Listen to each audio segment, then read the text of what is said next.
Can you describe 2020 in just one word? For me, 2020 was a phenomenal year. Oh yes, a really phenomenal year. I'm going to use another word. I'd say interesting. I've learned a whole lot in this year. Now that you've thought about 2020 and you've described it in that simple word, let me know that word in the comment section below. With all that has happened in 2020 this year, I decided to reflect back at everything and draw lessons from every experience I had. I'm willing to share a few with you. I actually think they will come in handy someday. Stay tuned.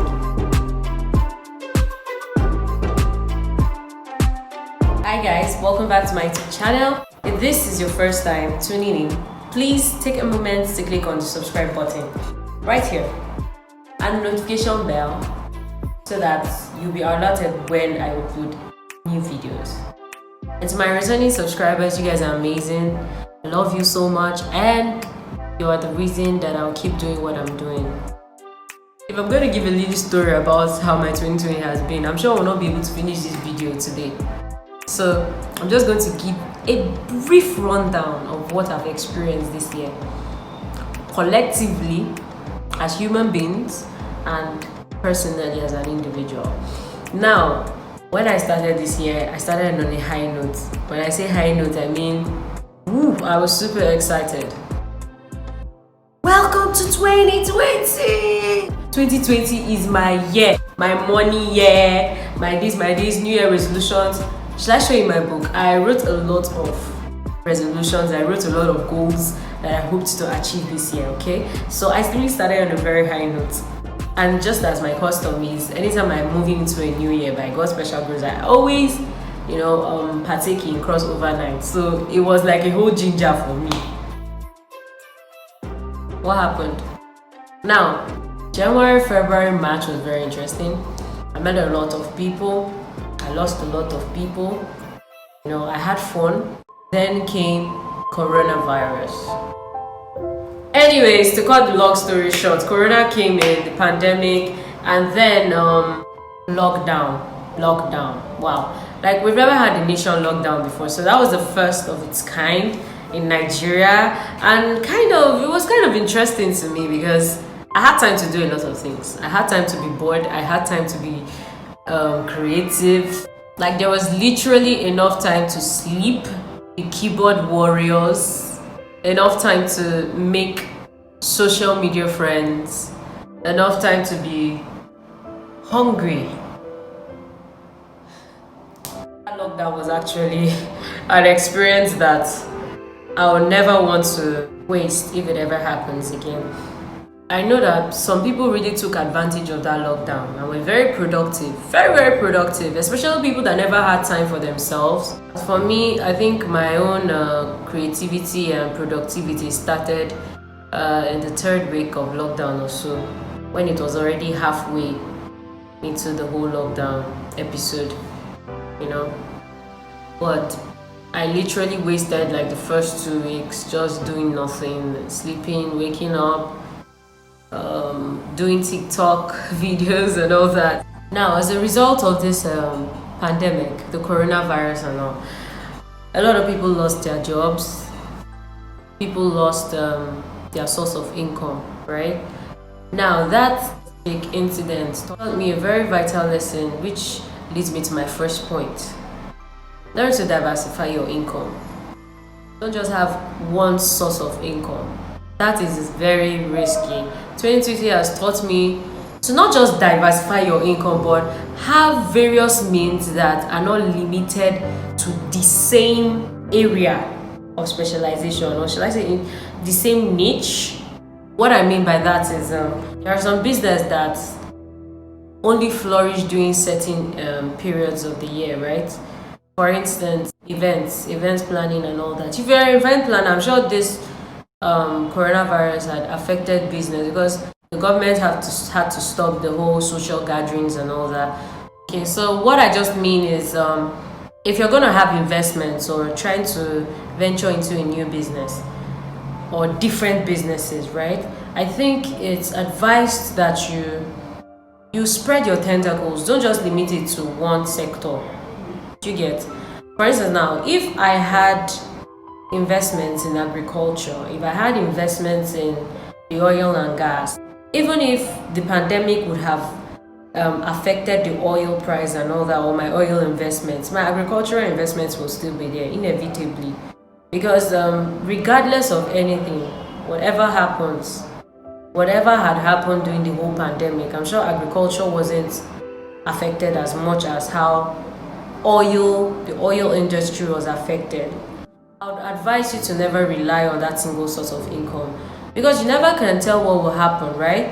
I know a lot of private sectors in Nigeria, most especially, that had to lay off their staff because they couldn't meet up to paying them salaries. Their businesses were affected as a result of the pandemic. So imagine those people that were working with those organizations. Imagine if those were their only source of income. I'm sure it would be very tragic. You get? So learn to not just have one source of income. And even if you're going to diversify, don't just diversify in the same niche or in the same sector. Learn to spread your tentacles. Okay? Now, I mentioned earlier that when this year started, I started on a very high note, right? That brings me to my second point. As much as you have so much plans, you're optimistic about the future and all that, if you don't put your goals into practice, they are as good as redundant. Goals are set for you to guide you along your path. They shouldn't just be there for being their sake. You should work with them.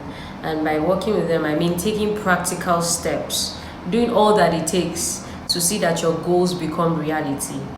And another valid point relating to this second point is that you should learn to have an open mind. Learn to have an open mind, guys. I am a very, very optimistic person. Very good, very good. But sometimes it's good to always have an open mind, right? It's good to always prepare yourself mentally, because you never know what can happen. When you're venturing into something, or when you're starting the year, set your goals, be optimistic, but still have an open mind. If it doesn't work out, you won't be so traumatized to the extent of falling into depression or losing your sanity. You never ever want to be in that situation. My third point is invest in your personal growth. That's very important. This year really helped me to invest in my personal growth, right? I had to spend time to really discover my strengths, which I actually did. If you follow my YouTube channel, well, you would notice that the first and only video I dropped when I launched my channel was in last year November, December, one of them, right? Say no to suicide. That was my first video. Now, after that video, I never uploaded again. I won't say abandoned. It was in my mind, but I wasn't taking steps to, pushing my YouTube forward. I just made a video and left it there.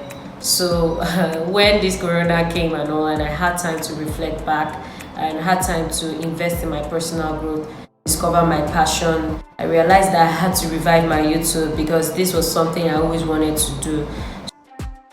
Now, investing in your personal growth also entails you doing all the things you love to do. I spent the better time of my lockdown doing the things I love to do. I'm actually happy that I spent time doing these things, because at the end of the day, it has helped and it's still helping me. So next time, in case you're wondering what to do when you are in a lockdown, or when you feel you're idle, spend time to invest in your personal growth. Read, do the things you love, and you'll be glad you did. Now, my next point is a very important one. Every problem presents an opportunity in disguise. Take 1 second to think about it. Corona was a global problem. Most people lost their jobs, or most businesses were affected as a result of the pandemic, right? Now, it will surprise you to know that amidst this pandemic, a lot of people took advantage of it and were making money. What made the difference? They tried to create temporary solutions to mitigate the problem. That's what made the difference. A typical example is producers of hand sanitizers and face masks. Inevitably, those people must have made a lot of money from this pandemic. Maybe they were not making as much as they were before, but as a result of the pandemic, they made more. Research institutions like NCDC, yeah, they made money too, because they were helping out with the problem. They were trying to mitigate it, even if a lasting solution was not yet created, right? But they were able to mitigate it. What I'm trying to say in essence, can we stop focusing on the problem and start looking at a solution? If you really want to be rich, if you really want to be wealthy in life, you have to learn to stop focusing on the problem and start looking for a solution. Remember, money is made when value is added. I encourage everyone to learn to look closely. Look closely at every problem, examine it, take time, analyze it. Try to identify the problem and create a solution. It will definitely pay off. My last point is very simple. Never give up. It's a no, no, no. It might be a rainy day in your life now. You might be experiencing challenges and problems here and there. But don't give up. Don't think of committing suicide. Focus on your mental health. Focus on pushing forward. Thank you for watching my video. If you found this very helpful, please like, share this video, and let me know your thoughts in the comment section below. Goodbye, and I'll see you in the next video. Bye.